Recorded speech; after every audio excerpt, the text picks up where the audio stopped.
கர்த்தருடைய பரிசுத்த நாமத்திற்கு மகிமை உண்டாவதாக. நீங்கள் பார்த்து கொண்டிருப்பது இலங்கை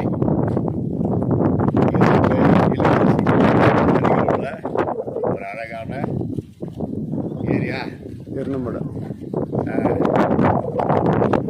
ஏரி டேம். நானும் என் மனைவியும் இங்கே வந்து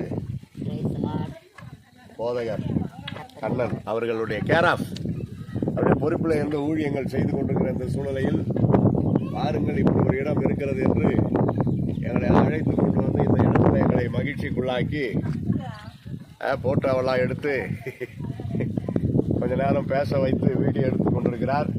ஒரு ரவுண்டு எடுத்து முடிப்பார் பாருங்க மாஸ்டர். ஒரு ரவுண்டு அப்படி ஃபுல்லாக ஸ்லோவாக எடுத்து முடிக்க.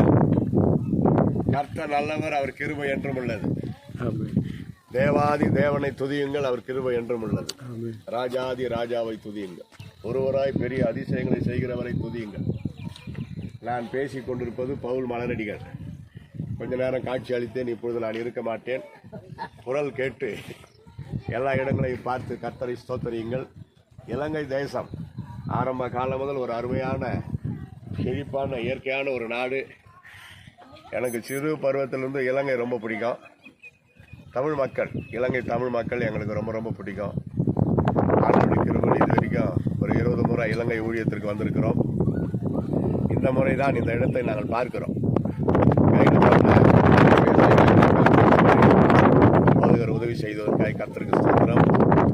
இந்த இயற்கை அழகில் இயேசுவை காண்பது எத்தனை சந்தோஷம் பாருங்கள்.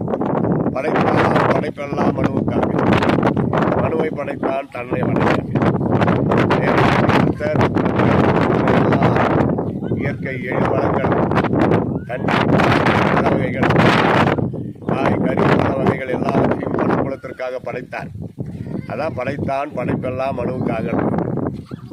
ஆனால் அடுத்த வார்த்தை தான் ரொம்ப முக்கியம். மனுவை படைத்தான் தன்னை வணங்க. மனிதர்களாகிய நம்மை படைத்தது ஏன்?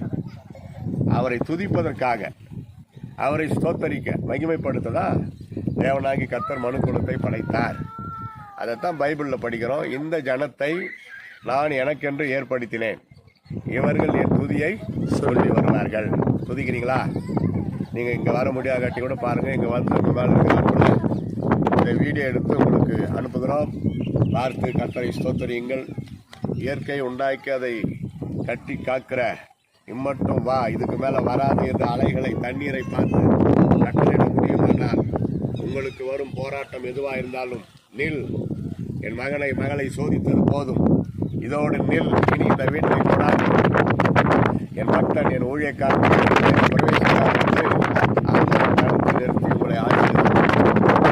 உங்களை ஆசீர்வதிப்பாராக.